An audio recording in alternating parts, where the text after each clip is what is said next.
Сәлем балақай, бүгін біз жыл мезгілдерін өтеміз. 4 жыл мезгілі бар, сіздер оны білесіз.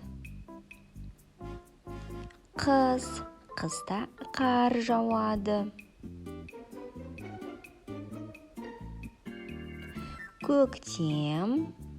Көктемде ағаштар бүршік атады.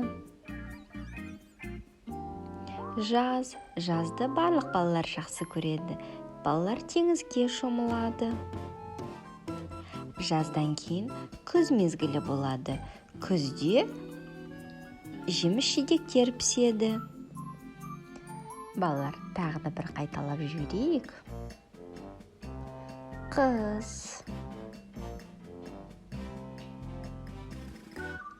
көктем, жаз,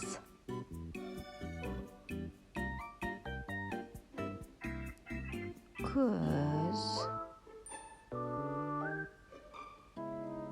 Сонымен балалар, 4 жыл мезгіліне өттік бүгін. Біздің Домик ТВ-ге және Дариға және Ансар каналдарын подписка жасаңыз. Лайк басуды ұмытпаймыз. Төменде подпискаға кіреміз. Сау бол балақай.